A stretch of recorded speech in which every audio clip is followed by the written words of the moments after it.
마태복음 12장 25절부터 32절입니다. 우리 다 같이 읽겠습니다. 예수께서 저희 생각을 아시고 가라사대 스스로 분쟁하는 나라마다 항폐하여 질 것이요 스스로 분쟁하는 동네나 집마다 서지 못하리라.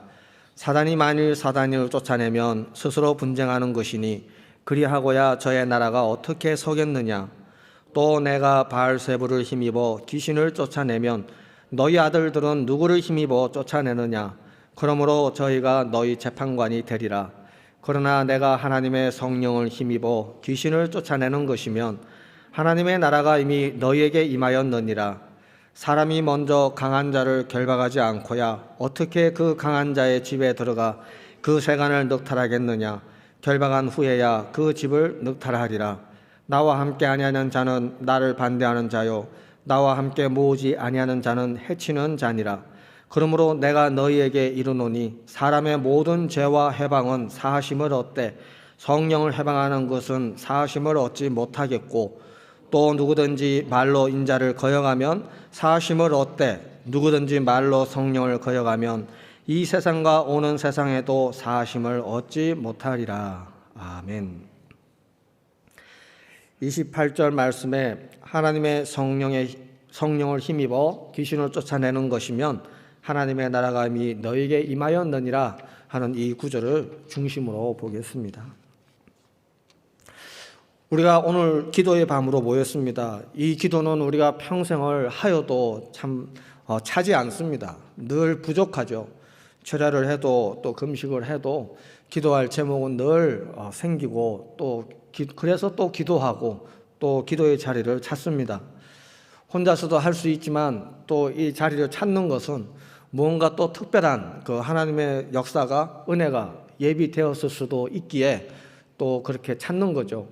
그리고 또 여전히 또 실망하고 돌아가지만 또 오는 것은 하나님의 때는 우리가 알 수 없기 때문입니다. 그래서 우리가 분명히 알고 있는 것은 믿음이 있든 믿음이 없든 하나님이 선하시다는 것에 대해서는 우리가 의문이 없습니다. 또 아무도 부인하지 않을 겁니다. 그러나 우리가 이렇게 신앙생활 하면서 열심히 충성하고 이렇게 왔지만 또 실망스러운 일들은 계속 일어나고 또 나 개인의 삶만 인생만 돌아봐도 정말 이해하기 없는 정말 최선을 다했다고 싶은데 그 끝을 볼 수 없는 일들이 반복되는 걸 보죠. 근데 우리가 앞서 말했듯이 하나님은 선하시고 그의 어떠하심에 대해서는 우리가 의문이 없습니다. 근데 우리의 삶은 그렇지 않더라는 거죠. 이 말씀과 우리의 삶 사이에 무엇이 이렇게 긴 구렁을 형성하고 우리를 그렇게 애타게 하느냐는 겁니다. 분명히 우리가 이야기로는 하나님도 말씀도 잘못된 것이 없을 겁니다. 그러면 하나 남은 것은 바로 난데 내가 나를 어떻게 돌아볼 것인지 그것을 한번 오늘 이 말씀을 통해서 이렇게 상고하려고 합니다. 하나님을 우리가 여러 가지 자신의 그 처한 환경과 여건들을 통해서 기도하고 만나고 감동받아서 하나님을 이해하고 있습니다.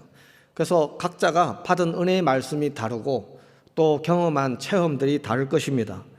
그래서 성경에는 하나님에 대해서 소개하기를 아브라함과 이삭과 야곱의 하나님이라고 합니다. 같은 믿음의 자손이고 하나님의 은혜를 입었지만 각자가 통과한 그 믿음의 터널이 다 다릅니다. 그리고 각자가 자기의 목적을 다 완주했습니다. 그래서 그들은 영원히 아브라함과 이삭과 야곱의 하나님이라는 그 영광을 여호와 하나님과 그의 가문이 그 영광을 공유하고 있습니다. 그래서 우리가 한 말씀을 한 하나님을 대면하고 경험하지만 그 말씀을 우리가 어떠한 관점에서 이해하고 경험하는가에 따라서 또 많은 서로 다른 결과를 도출할 수도 있습니다. 그래서 이것은 체험적인 얘기로 지난 명절에 시골에 갔다가 어머니하고 이제 얘기를 하다가 좀 한탄하는 얘기를 하시더라고요. 11조에 대한 이야기인데 본인은 이제 나름대로 시골교회에서 이름 없이 조용한 동네에서 이렇게 충실하게 산다고 이제 살아왔고, 그래서 목사님이 가르치는 대로 또 성경에 기록된 대로 그 11조를 최선을 다해서 하려고 노력해 왔다는 거예요. 근데 본인이 11조를 해보니까 이건 답이 안 나온다는 겁니다. 이게 11조를 띄고 나니까 남는 게 없대요. 그래서 왜 그러냐니까 목사님이 가르치기를 11조는 자기가 수익한 모든 수익물에서 10분의 1을 정확하게 떼어야 온전한 11조라고 가르쳤다는 겁니다. 근데 그 이야기를 듣자 하니 뭐 비료값 떼고 농약값 떼고 일꾼 불인값 떼고 나면 그것도 얼마 남지 않는데 거기서 10분의 1을 왕창 띄고 나니까 이게 거의 남는 게 없다는 거예요. 그래서 소를 키워도 또 목사님이 시키는 대로 팔아서 번 돈에서 11조를 했더니 이게 키워보면 예전 같지 않은 겁니다. 옛날에는 소를 키우면 소가 먹는 모든 여물이 논두렁에서 나오거나 아니면 소를 데리고 나와서 들에서 먹이거나 아니면 겨울에는 타작을 하고 남은 그 볏짚을 보리집을 그 말려서 보관했다가 조금씩 나눠서 겨우 내내 먹입니다. 근데 어느 순간부터 그 볏짚이 모자라요. 집집마다 이제 소를 키우기 때문에 그러다 보니까 이제 사료를 같이 먹이기 시작했죠. 그때부터는 원가 계산 방법이 달라진 겁니다. 그래서 그 원가를 투자비를 빼지 않고 11조를 띄다 보니까 이게 소를 키워도 남지 않고 농사를 줘도 남지 않고 아니 하나님 말씀대로 사는 게 왜 이렇게 어렵냐 이게 하나님한테 이제 불만이 쌓여 있는 거죠. 그래서 제가 말씀을 드리기를 그거는 가르친 목사님이 이 시대가 바뀌면서 농사를 어떻게 지어서 농사 방법이 어떻게 바뀌었는지 몰라서 한 얘기고 그러니까 옛날에는 정말 기본 투자비가 자기 노동 인력밖에 없죠. 그래서 이웃 사람을 불러도 품앗이로 돌아가면서 서로 돕고 하는 그런 시대였지만 지금은 정말 사람 하나 불러도 정말 그 노동비를 주고 해야 되는 그런 시대가 온 거죠. 이렇게 한 말씀과 한 성경으로 이렇게 한 시대를 살아오지만 상황이 바뀌고 하면서 그런 불협한 일들이 또 이렇게 일어나고 하는 거죠. 그러니까 우리도 같은 말씀을 30년 이렇게 배우고 오늘까지 살아왔는데 살다가 보니까 뭔가 우리가 처음 믿고 의지했던 대로 왜 이 세상이 그렇게 안 돌아갈까? 내 삶이 왜 갈수록 하나님이 그렇게 말씀하시던 축복과 은혜 속으로 우리는 왜 들어가지 못하고 좋은 결말을 보지 못하고 오늘 이렇게 되었는가? 이제 그런 의문을 품게 되는 거죠. 그러나 오늘 말씀드리고 싶은 것은 배가 방향을 바꿀 때는 작은 키 하나로 바꾸듯이 우리가 하나님에 대해서 작은 그 믿음의 방향, 그 방향이 우리의 전 인생을 이렇게 바꿀 수도 있다는 겁니다. 그래서 우리가 보험약관에 대한 뉴스를 가끔 듣지 않습니까? 그래서 가장 위급할 때 정말 30년, 40년 평생을 부어왔던 그 보험 증서를 사용해서 도움을 받으려고 갔더니 그 약관에 당신에게 해당되는 내용이 없다는 겁니다. 그 깨알같이 적혀있는 작은 그 안내 문구를 정말 꼼꼼하게 확인하지 못한 그 대가가 가장 필요할 때 생명과 관계된 그 순간에도 그 믿을 수 있는 회사의 그 능력의 도움을 받을 수가 없는 거죠. 우리가 제품을 사도 그렇습니다. 포장지를 뜯어보면 제품 보증서가 다 나옵니다. 그 회사가 고객에 대한 그 신뢰와 또 AS에 대한 책임과 그 소비자에 대한 모든 권리를 보호해 줄 것을 스스로 약속하고 그것을 증명하는 서류가 다 들어있죠. 그래서 우리는 그것을 믿고 우리는 과감하게 투자하고 삽니다. 그 제품에 따라서는 정말 복불복이라고 차를 사더라도 이렇게 인수받고 1시간 만에 퍼진 차도 있습니다. 참 얼마나 황당합니까? 그럼에도 불구하고 그 회사를 신뢰하고 그 보증서와 그 법적인 효력에 대해서 인정하고 우리는 기꺼이 몇천만 원도 투자하고 사는 거죠. 근데 우리가 이 물품을 쓰다가 정말 몇 달이 안 되어서 고장이 나서 이렇게 전화를 하게 되면 그 전화하시는 분이 제일 먼저 묻습니다. 그 물건을 어디서 샀습니까? 아니 내가 물건을 가지고 있기 때문에 또 그 물건에 대한 합당한 권리가 있기 때문에 그래서 나는 당당하게 전화하는데 의심의 질문을 하는 거죠. 어디서 샀습니까? 그리고 중고를 샀습니까? 새 것을 샀습니까? 이렇게 그 두 가지를 확인합니다. 왜냐하면 그 보증서에는 회사가 우리에게 모든 것을 약속하지만 그 보증서에 제 이름이 없습니다. 그래서 내가 그것을 샀고 잘 쓰고 있고 그리고 이제 권리를 주장하며 도움을 요청하지만 그 회사는 내가 그 물건을 쓰는 동안 나를 전혀 모르고 있는 겁니다. 이것이 오늘 우리의 신앙생활에 대해서 비유로 이렇게 살펴보고자 하는 겁니다. 우리가 그토록 믿고 의지하고 열심히 순종하여 왔는데 우리의 그것이 하나님이 나를 알고 있느냐는 거죠. 하나님이 내 모든 것을 인지하고 계시냐는 거죠.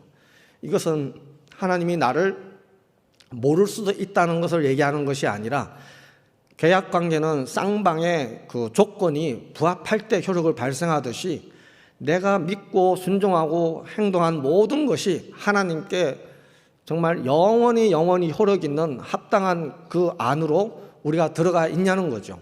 내가 했던 것이 기껏 그의 이름으로 했지만 그것이 하나님께 불법이라면 하나님이 인정할 수 있는 그 영역이 아니라면 어떻게 되냐는 거죠. 예수님이 이 땅에 오셔서 제일 먼저 경고하신 것 중에 하나가 정말 그 천국 문 앞에서 어떤 사람들이 들어오려고 할 때 안 된다고 하니까 주여 우리를 모르시나이까 우리가 주의 이름으로 귀신을 쫓고 주의 이름으로 능력을 행하고 또 선지자 노릇을 하였나이다 이렇게 주장합니다. 이것이 하나님이 우리를 보신 현실입니다. 이 수많은 사람들이 기독교라고 하는 이 제도 안에서 주의 이름을 부르고 오늘까지 오지만 우리가 많은 실망을 했던 것처럼 그렇게 아마 가고 있을 겁니다.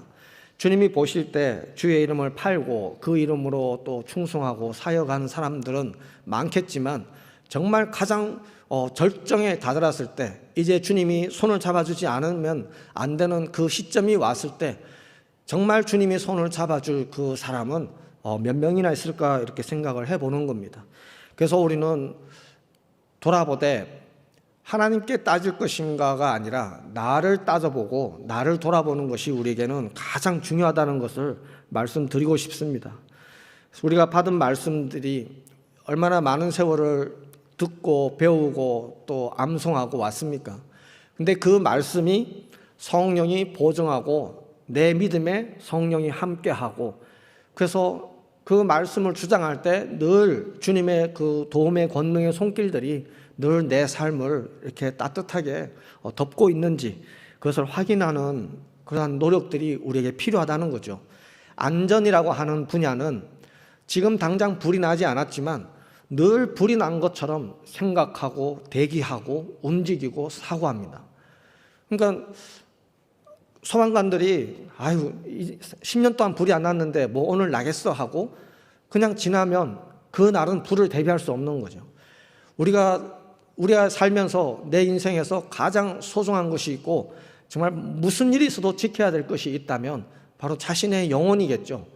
내 생명과 영혼에 관한 이 문제만큼은 정말 오늘 내가 망할 수도 있다는 그 전제하에 끊임없이 나를 돌아보고 내 흠을 찾고 주님의 도움을 의탁하고 그렇게 사는 것이 내 영혼에게 가장 유익하다는 거죠. 처음에 말씀했듯이 하나님의 나라의 그 시스템은 아무런 문제가 없습니다. 하나님은 당연히 살아 계시고 또 그 말씀은 변치 아니하시고 그리고 그 말씀에 합당한 심령은 지구 어느 구석에 있을지라도 하나님이 친히 찾아가신다는 거죠. 고넬료 가정에서 천사가 나타나서 너는 베드로라는 사람을 불러다가 그의 말을 전해 들으라는 명령을 받습니다. 그래서 이 고넬료가 수소문하여서 그를 초청하게 되었고 그래서 베드로가 비록 이방인의 가정이지만 유대인이 이방인과 함께하는 것은 그때 당시에 불법이었지만 그러나 성령의 강권하심에 의해서 가서 자기가 알고 있는 그 복음을 전하기 시작하는데 그 말씀을 듣는데 성령이 갑자기 임하더라는 거예요. 그러더니 말씀을 듣는 그 집 식구들 모두 한 사람 한 사람 빠지지 않고 그에게 임하더니 갑자기 방언을 하고 하나님을 높이기 시작하더라는 겁니다. 이것은 우리가 가장 사역자로서 또 성도로서 가장 우리가 기대하고 정말 영광스러운 현장이죠. 우리가 어떠한 말을 하든 그 말 한마디 한마디에 그분이 함께 해주시고 그분이 얘가 하는 말이 맞다 하면서 지원해 주시고 증명해 주시면 정말 전하는 자도 듣는 자도 얼마나 흐뭇하고 또 영광스럽고 또 몸둘 바를 모를 그러니까 천국이 따로 없는 거죠. 하나님이 함께 한다는 것은 그곳이 하나님의 나라인 겁니다. 근데 그 말씀이 임할 때 그들이 성령이 충만하여졌고, 그리고 성령이 충만했다는 것은 성령이 그 현장에 있는 사람들을 모두 압도할 정도로 지배하고 다스리고 통치하는 그들의 마음과 생각과 심령을 모두 성령이 장악한 상태. 그래서 말씀 충만과 성령 충만은 바로 하늘나라가 임하였다고 하는 이 문구와 함께 늘 따라다닐 수밖에 없는, 또 서로 다른 표현이라고도 볼 수 있는 거죠. 그래서 이렇게 하나님의 나라라고 하는 것은 그분이 임재하시고 또 그분의 소유가 된 땅의 경계선이 분명하고, 그리고 그 경계선이 있을지라도 타락한 영들이 들어오고 나가고 자기 마음대로 하면 통치권이 완벽하지 않은 거죠. 그러나 그 땅이 있고 그 땅만큼 하나님이 완벽하게 통치하고 있어서 어둠이 조금도 들어올 수 없다면 그것이 바로 하나님의 나라인 거죠. 우리의 신앙생활은 그렇게 해야 되는 거죠. 오늘 시험에 들고 또 회개하고 내일 충만하고 3일 후에 또 넘어지고, 이것은 하나님의 나라가 아닌 것이고, 우리가 정말 길을 가는 도중에 음료를 먹고 힘을 내어서 가다가 또 지치고 또 힘을 내어서 가는 그 일상의 반복, 광야의 삶인 거죠. 주님은 우리가 그 광야를 통해서 완전한 안식에 들어오기를 바라고 계신 겁니다. 그래서 하나님의 통치가 완벽한 그 상태가, 그래서 하나님의 나라가 내게 임하였다 하는 거죠. 말씀이 충만하고, 그래서 성령이 충만하고, 그래서 하나님이 나의 전 삶을 주장하는 그 상태, 그것을 하나님의 나라라고 할 수 있고, 그것을 한마디로 표현하면 복이라고 하는 거죠. 그래서 하나님이 그 복을 주셔서 내게서 나타날 때는 형통으로 나타납니다. 그래서 복받은 자는 하나님이 함께하는 자요. 그래서 아브라함을 평가하는 그 중동 일대의 그 임금들이 그 아브라함에 대해서 말하기를, 하나님이 너와 함께하는 것을 내가 알겠다는 겁니다. 그러면서 과연 너의 하나님은 이 천상천하에 그와 같은 다른 신이 없도다라며 믿지도 않으면서 아브라함의 하나님을 칭송하고 존중하는 것을 봅니다. 그러니까 그 복이라는 것은 우리에게 형통으로 나타나서 우리가 무엇을 생각하고 계획하고 실행하든 하나님이 적극적으로 지원하고 이끌고 또 성공시키는 것을 우리가 경험할 수 있습니다. 우리가 참 받고 싶은 복의 그림은 이런 거겠죠. 우리가 살면서 시험이 있고 문제가 있고 정말 많은 우환이 있지만, 그러나 무슨 일이 됐든 풀 수 있는 문제라면 사실은 그건 문제가 아니죠. 문제라고 할 때는 문제 있으면 기도합시다, 그건 풀 수 없기 때문에 하는 얘기입니다. 근데 무슨 일이 생겨도 풀 수 있다면, 오늘 죽을 일이 생겨도 내가 그것을 처리할 수 있다면 그것은 사망이 내게서 왕노릇하는 게 아니죠. 나의 생명이 그 사망을 지배하는 거죠. 우리가 받고 싶은 복의 그림은 바로 그런 것입니다. 그래서 내가 듣고 이해한 이 말씀이 성령이 나와 함께하고 그 말씀을 증명해 주는 삶, 그것이 이루어지고 있는가, 이거를 우리가 늘 자신을 바라보고 하나님께 매달리고 기도하는 것이 필요합니다. 그래서 우리가 말씀대로 살았는데 왜 이렇게 형통하지 못할까? 이거 만약에 그렇다면 참 이게 허망하죠. 30-40년을 이렇게 달려왔는데 우리의 결과물이 이건가? 그러나 하나님이 보시는 것은 그 30-40년이 버려진 30-40년이 아닙니다. 하나님이 이스라엘을 40년 동안 거의 광야를 이렇게 돌리시고 마지막 광야에서 신명기를 통해서 다시 한번 재교육을 시키면서 그들의 신앙을 또 한 번 기초를 잡도록 하셨습니다. 그러니까 우리가 이제까지 해온 결과물이 오늘 우리 모습이고 이것이 우리에게 실망스럽다고 할지 모르겠지만 하나님은 이 또한 하나님의 미리 아시고 준비하신, 그래서 다음 가야 될 코스가 분명히 있다는 것, 그것을 믿음으로 나누고 싶습니다. 그리고 우리가 기도하는 그 수많은 기도 제목은 우리가 가만히 보면 사실은 하나님이 우리에게 이미 주셨던 내용들입니다. 그것을 알 수 있는 말씀이 창세기에 있습니다.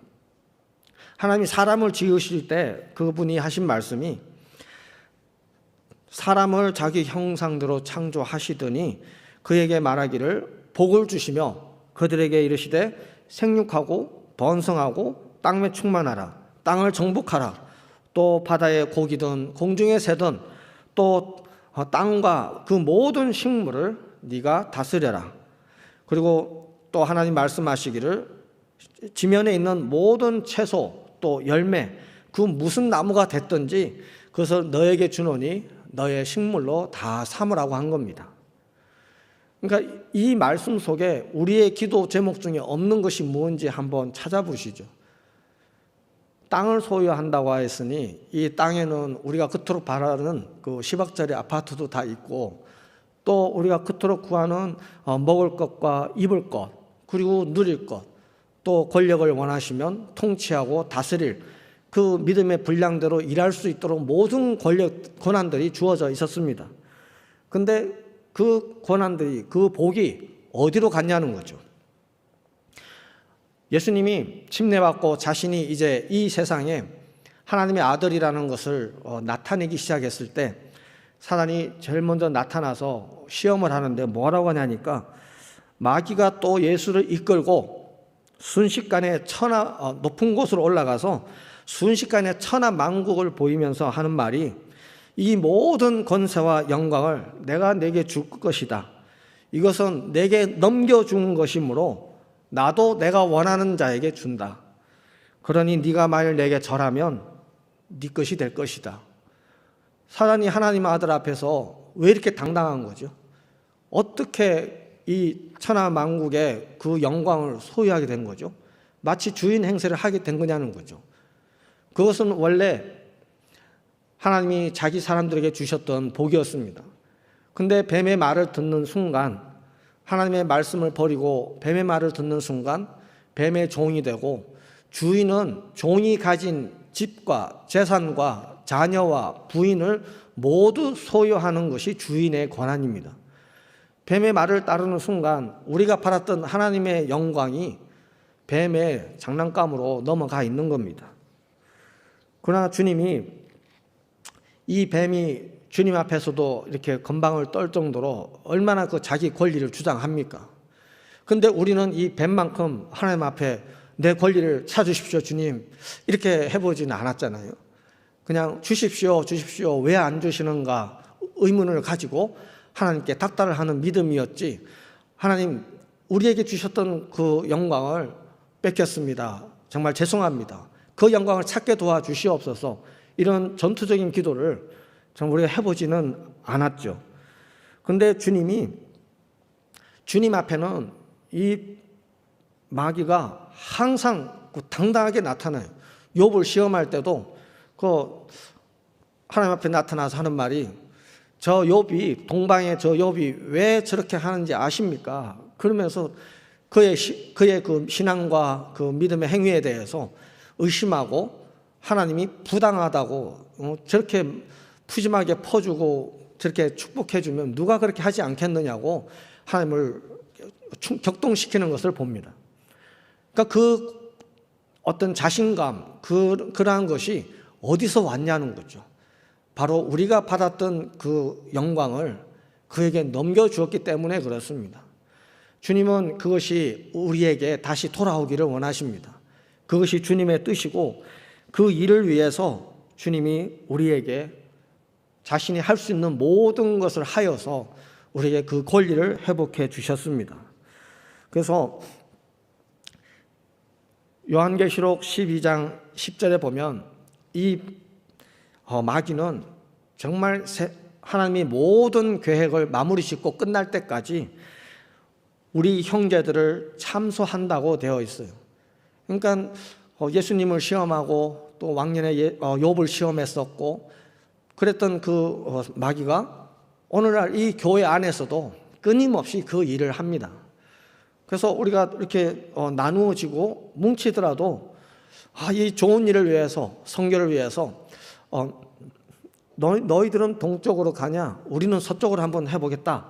서쪽으로 갈 사람 모여라 해서 또 그렇게 뭉쳐서 또 갈라지고 가지를 내고 열매를 내면 참 좋은데, 이 교회 안에서는 끊임없이 우리가 경험했듯이 의견이 다르고 하는 일을 믿을 수 없고 그 의혹이 정말 불릴 듯 일어나죠. 그리고 한번 생긴 불은 꺼지지 않습니다. 그 불은 불을 낳고 확산되고 퍼지고, 그래서 모두 태워버리고 없어질 때까지 그 일은 반복되고 있는 거죠. 그러나 주님은 그 영적인 현실을 알라는 겁니다. 그래서 우리가 어떻게 해야 될지 우리가 믿음 안에서 깨닫고 하나님께 의탁하기를 원하는 주님의 뜻이 있는 거죠. 그래서 우리가 알아야 될 모든 지식을 주님이 말씀해 주셨는데 오늘 읽었던 본문도 우리에게 그러한 말씀입니다. 그래서 우리가 알아야 될 것은, 만약에 우리 마음에 조금이라도 세상을 사랑하는 부분이 있다면, 다 버리지 못한 작은 부분이 있다면, 많은 세월이 지나면 그 작은 것이 내 영혼을 통째로 삼키는 때가 반드시 온다는 겁니다. 이것이 우리가 정말 일생을 잘 하고도 마지막에 안 좋게 끝나는 이유가 되는 거죠. 요한일서 2장 15절 이후에 보면 그렇게 되어 있습니다. 이 세상이나 세상에 있는 것들을 사랑치 말라. 누구든지 세상을 사랑하면 아버지의 사랑이 그 속에 있지 아니하나니, 이 세상에 있는 모든 것은 육신의 정욕과 안목과 이생의 자랑이라고 했습니다. 이것은 아버지가 준 게 아니래요. 우리가 세상 살면서 슬프고 불행하고 아쉽고 갖고 싶은 것을 한번 목록을 적어서 보면 결국에는 하나로 압축될 수 있는데 그 돈이죠. 돈만 있으면 여행할 수 있고, 돈만 있으면 내 꿈을 이룰 수 있고, 돈만 있으면 하고 싶은 공부를 충분히 할 수 있고, 돈만 있으면 내 자녀들에 대한 사랑을 아낌없이 퍼줄 수 있고, 돈만 있으면 버림받지 않을 수 있고, 수많은 친구가 죽을 때까지 내 주변에 따라다닐 겁니다. 근데 그거 하나 없기 때문에 모든 것이 떠납니다. 그러니까 참 이것이 이 세상에서 우리에게 행복이라고 하는 그 이상의 그 본질입니다. 그래서 세상에서 우리가 눈으로 혹은 마음으로 만족할 수 있는 그 어떤 것이 되었던 그 속성은 아버지가 준 게 아니라는 것은 알라는 거죠. 그래서 누릴 것이 있다면 누리되 그것으로 인하여서 좌지우지 되지 말고, 또 없어서 힘들다면 그것 때문에 포기할 일도 아니라는 겁니다. 그래서 우리는 어떠한 모습으로 태어났든 말씀을 기억하고 하나님을 사랑하고 그 하나님께 모든 것을 드릴 준비가 되어 있다면 그것이 복 있는 하나님의 백성입니다. 그리고 복 있는 하나님의 자녀이고, 그래서 복은 원래 하나님의 백성과 자녀가 누리기 위해서 예비된 하나님의 선물이었습니다. 그런데 우리가 스스로 하나님을 등지고 뱀의 말을 따르는 순간 그 복이 그에게로 넘어간 거죠. 그리고 한번 넘어가고 나니까 우리 스스로 벗어날 길이 없어요. 그렇지만 주님이 그것으로 끝내지 않고 친히 오셔서 우리에게 그것을 회복할 수 있도록 다시 권리를 회복해 주셨습니다. 그것이 바로 요한복음 1장 12절입니다. 영접하는 자, 그 이름을 믿는 자들에게는 하나님의 자녀가 되는 권세를 주셨으니 되어 있습니다. 그 자녀의 권세는 그냥 지옥 안 가고 지옥을 면했다고 하는 수준이 아닙니다. 예수님이 이 땅에서 어떻게 살았는지 그 3년간의 그 사복음서를 통해서 면밀히 읽어보시면 이것이 자녀의 권세구나. 그가 침례받고 자신의 신분을 딱 드러내는 순간 큰 시험이 왔죠. 그래서 침례받고 성령 충만하여 그 시험을 이기고 나니까, 그리고 가버나움으로 자신의 고향으로 내려와서 회당에 딱 들어갔더니 그때부터 그 회당 안에서 아픈 자들, 병든 자들, 그들이 그냥 자신의 불운한 운명인 줄 알았는데 그들 속에서 갑자기 그 영들이 튀어나오고 발악을 하고 소리를 지르는 겁니다.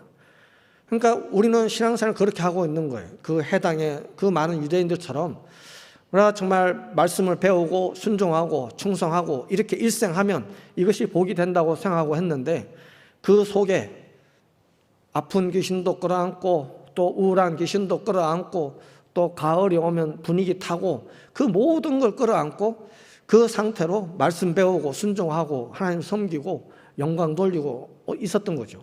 근데 하나님의 자녀가 그 해당에 딱 들어오니까 그 어둠이 술렁술렁하기 시작하는 겁니다. 이것이 바로 그 자녀의 권세입니다. 그래서 누가복음 7장 21절로 23절에 보면 그 침례 요한이 감옥에서 예수님에게 자기 제자들을 보내가지고 하도 궁금해서 묻습니다. 아니 하나님의 아들이 왔으면 뭔가 빨리 일을 하셔야 되는데 맨 돌아다니면서 귀신만 쫓고 병 고치고 자꾸 어떤 뭐 이런 비유 저런 비유 천국 얘기만 하시고 이스라엘을 회복하지 않고 나라를 빨리 세워주지 않고 그 로마의 식민지로서 사는 그 자신들의 신분을 해방시켜 주지도 않고 도대체 이거 뭐 하는 건가 해서 보내서 우리가 기다리는 분이 당신 맞습니까? 이렇게 물어봤습니다. 그때 예수님이 다시 그 제자들을 데려다가 자기가 하고 있는 일을 보여주시면서 질병든 자, 고통에 들린 자, 악귀 들린 자를 이렇게 쫓아내는 그 모습들을 보게 하고 소경이 눈을 뜨는 것을 보게 하시면서 네가 본 대로 가서 그대로 전해라. 그리고 기머리가 들으며 죽은 자가 살아나며 가난한 자에게 복음이 전파되며 이 일들이 지금 내가 하고 있다는 것을 그대로 얘기하라고 전합니다. 이 말의 의미는 뭐겠습니까? 하나님이 이 땅에 오셔서 우리에게 베푸신 우리를 권리를 회복시켜가고 우리를 건강하게 만들어가는 순서가 있는데 먼저는 우리가 일생을 악한 자에게 족쇄에 매어서 살듯이 눌려있는 자들을 먼저 풀어주시고 그리고 우리가 제 역할을 할 수 있도록 손이 구은 자는 손을 펴주시고 앉은 병에는 일어서게 하여 주시고 눈이 감긴 자는 눈을 뜨게 하여 주시고 그 기능들을 하나하나 회복하여 주시며 그 가난한 자는 다시 부욕해 처음 주셨던 그 부유함 속으로 그들을 돕고자 하는 순서가 있는 거죠. 그래서 마귀가 인생들을 부러뜨린 순서대로 거꾸로 주님은 회복하여 가고 있는 겁니다. 이것이 우리에게 일어나야 될 일인 거죠. 주님은 이것이 하나님 나라의 첫 단추라고 요한에게 말하고 있는 거예요. 그러니 나 때문에 시험 들지 말라고 충고하고 있는 겁니다. 그러니까 사람들이 기대하는 예수님과 예수님이 우리에게 급하다고 하는 그 순서가 너무 달랐던 거죠. 우리는 교회 때문에 사람 때문에 시험에 들지 않았으면 좋겠습니다. 그 시험에 든다는 것은 이렇게 가만히 보면 내 생각하고 내 마음이 달라서 자꾸 시험에 드는 건데 그 의미는 사람이 가장 사랑하고 마지막까지 지키고 싶어하는 그 대상이 바로 자기 자신이기 때문에 그렇습니다. 그러니까 사람은 자기를 사랑하는 이 사랑을 내려놓기가 쉽지 않습니다. 그래서 뭐 때로는 그 의인들을 대신 구해주다가 대신 죽고 하는 그런 의인들이 가끔 나오죠. 근데 자신의 그 사랑을 정말 증명하려면 정말 악한 자, 자신의 원수를 위해서 자신의 생명을 줄 수 있는가? 그 선까지 가봐야 자기 안에 사랑이 있었는지 없었는지를 증명할 수가 있다는 겁니다. 왜냐하면 사람은 그렇게 할 수 없는데 누군가가 만약에 그렇게 했다면 그 사랑은 하나님의 사랑이 그 안에 머물기 때문에 그렇습니다. 하나님은 우리가 인간 본성으로 혈과 육에 속한 그 정에 매달려서 이렇게 인정을 베풀고 호의를 베풀며 살라고 하지 않았습니다. 하나님은 처음부터 네 안에 내가 거하고 네가 내 말에 거하겠느냐? 그러면 내가 네 안에 아들과 아버지가 거한다는 것을 너는 경험하게 될 것이다. 이것이 하나님이 계획한 우리 신앙생활의 시스템인 거죠. 그래서 사람의 가장 큰 원수는 누구일까 하면 뭐 사단이라고도 할 수 있겠지만 더 엄밀히 들어가면 우리는 본능적으로 하나님이 나의 가장 큰 원수입니다. 왜냐하면 하나님은 나에게 항상 뭔가를 요구하는데 아브라함에게는 아들을 달라 하고 또 생명이 있는 자는 네 목을 달라 하고 또 이제 얼마 남지 않은 밀가루 한 줌과 기름 한 병 남았는데 엘리사가 찾아가서 그거 달라고 그러고 하나님은 우리에게 달라고 하는데 만약에 하나님의 음성을 들었다는 사람들이 많죠. 근데 만약에 정말 하나님의 음성을 들었다면 그 음성의 무게는 자기의 생명을 내려놓는 겁니다. 정말 하나님의 음성 들었더니 나를 사랑한다고 그러고 내가 세상에서 제일 귀하다고 그러고 정말 고맙다고 그러시고 막 그런 좋은 얘기들을 늘어놓는데 성경에서 하나님을 만난 자들이 고백하는 내용을 보면 정말 죽은 듯하여 움직일 수도 없어서 그가 다시 한번 손을 얹어 안수하고 힘을 부어주셔야 겨우 일어설 수 있는 그러한 분입니다. 그분은 보기만 해도 설 수 없는 그런 분이죠. 그래서 내가 가장 귀한 것을 잃어도 원망할 수 없는 영광이 그분의 분량인 거죠. 그래서 사람들은 내 마음대로 되면 좋아하고 내 뜻대로 되면 행복해하고 그것이 복인 줄 압니다. 근데 내 마음 좋으로 끝에 결국은 하나님이고 역시 예미했습니다. 하나님이 자신 없는 그 길, 고든 길을 주셨지만 뱀이 꼬셔서 그 길을 굽이 돌게 만들어버려서 가도 끝이 없고 내가 어디로 가는지 향방을 알 수 없게 만들어 놨죠. 그러나 예수님이 다시 오셔서 그 길을 곱게 하시고 그 좁은 길을 시온의 대로가 될 수 있도록 주님이 예비해 주셨습니다. 우리 앞에 이렇게 갈래갈래 찢어지고 정말 복잡한 상황이지만 그러나 예수님이 이 문제를 해결하기 위해서 오셨고 그래서 내가 하나님을 사랑하기 시작하면 내가 하나님을 선택하기 시작하면 그때부터는 하기 싫은 것만 명령하고 지키라고 그러고 안 지키면 그 발견한 자가 돌을 들어서 쳐서 죽여라고 징벌하라 하시더니 내가 하나님을 선택한 순간 그 내 원수가 더 이상 하나님이 아니라 오히려 나인 것을 발견하게 됩니다. 왜 이렇게 하나님을 사랑하고 싶은데 하나님께 모든 걸 드리고 싶은데 왜 이렇게 인색하고 게을르고 또 기도할 힘도 나지 않고 하고 싶지도 않고 또 예배할 이유를 이제는 모르겠고 왜 이렇게 내 몸이 이렇게 하나님께 협조하지 않는 거죠. 그러니까 내가 내 삶을 내 인생을 소중히 여기면 하나님이 나의 원수가 되는 것이지만 내가 하나님을 선택하면 나를 가장 사랑하는 존재인 줄 알던 내 몸이 드디어 나의 원수였구나 하는 걸 발견됩니다. 그리고 우리가 은혜를 받아 영안이 열리고 그리고 이 영적인 현실을 보게 되면 내 몸속에 두 법이 싸우고 있구나. 생명의 성령의 법과 또 사망으로 데리고 가려고 하는 내 옛사람의 법이 싸우고 나를 그 사망으로 끌고 가려고 하고 있구나. 그것을 우리가 발견하게 되는 겁니다.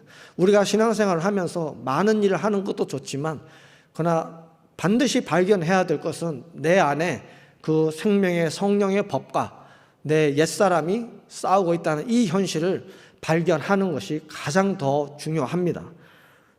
그래서 오늘 본문으로 돌아가서 다시 우리 이 말씀을 결론으로 맺고자 합니다. 이 오늘 본문은 바리새인들이 예수님이 귀신 쫓는 것을 조롱하고 비웃을 때 한 얘기입니다.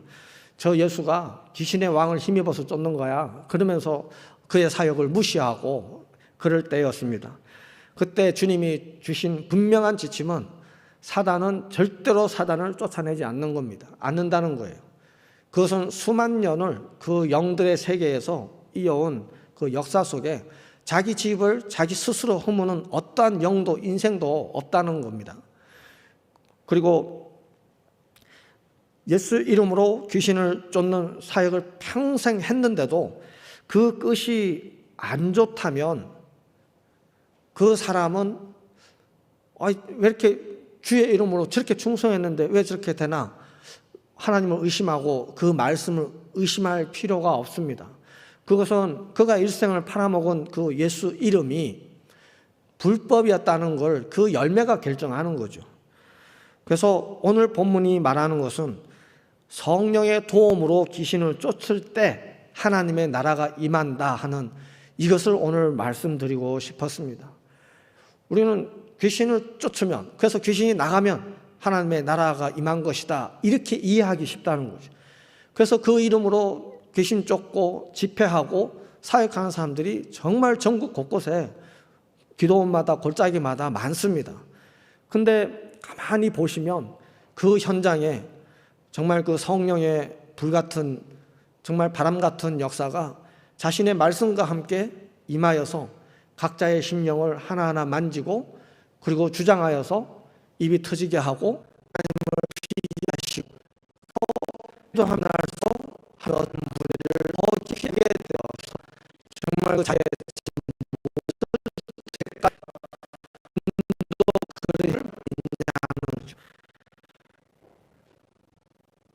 우리가 갖고 싶은 그 모든 권리의 회복, 그것을 원한다면 오늘 본문에서 말한 것처럼 그 지의 주인을, 그 강도를 결박하지 않고는 빼앗겼던 그가 가지고 있는 것을 다시 빼앗아 올 수 없다는 겁니다.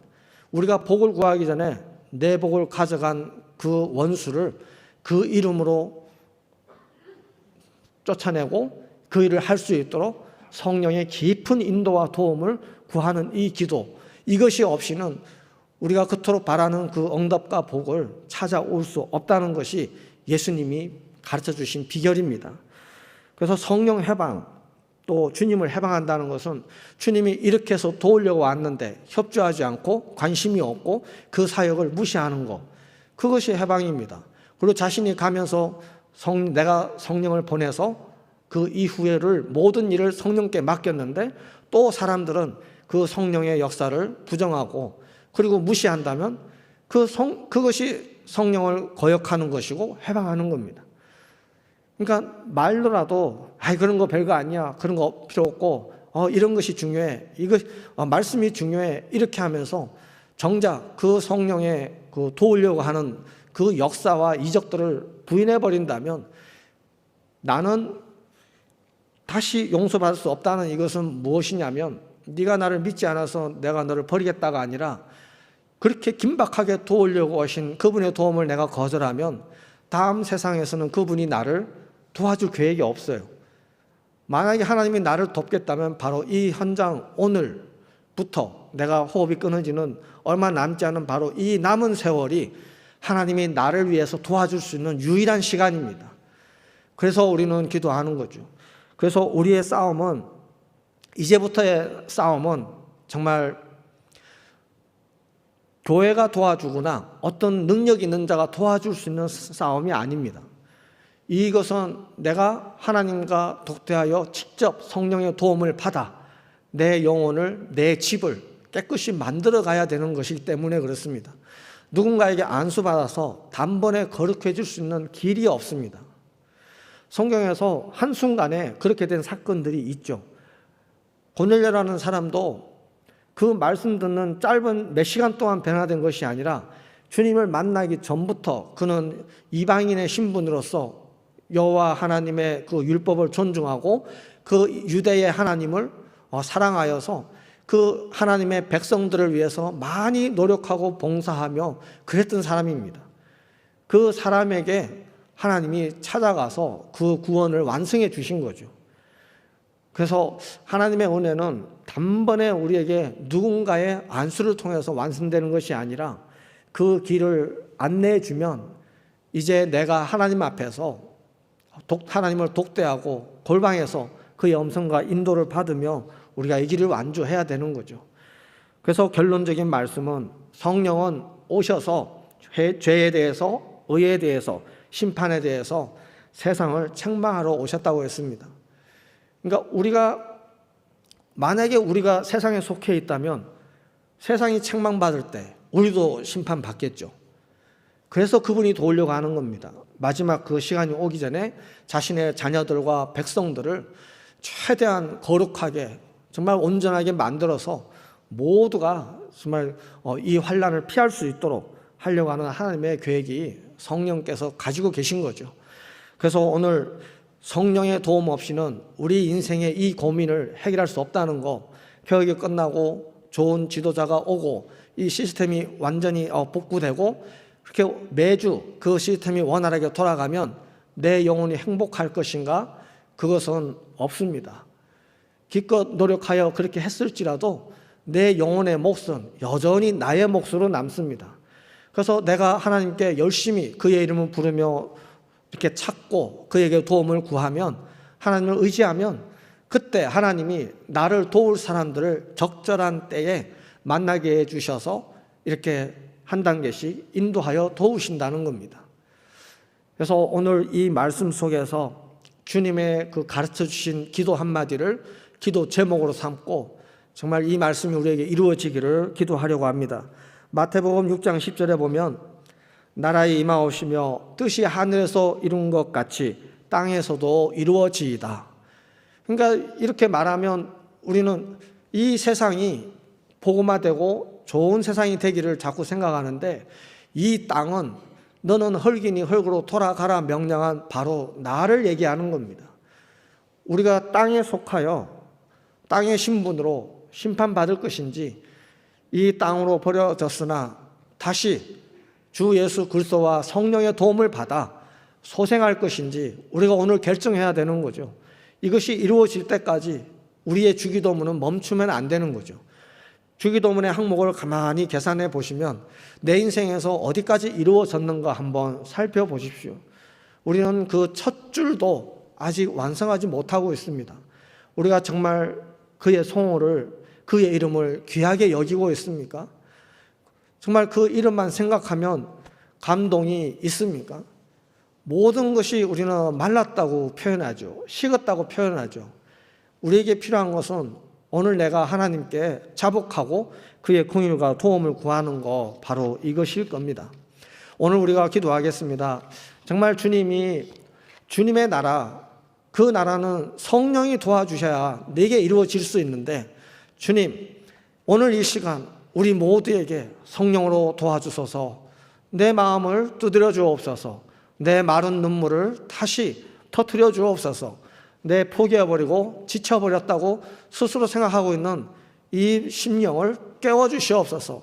성령이여 다시 한번 나를 방문하여 주시옵소서. 우리 주여 한번 하시면서 우리 내 영혼을 위해서 기도하겠습니다. 주여.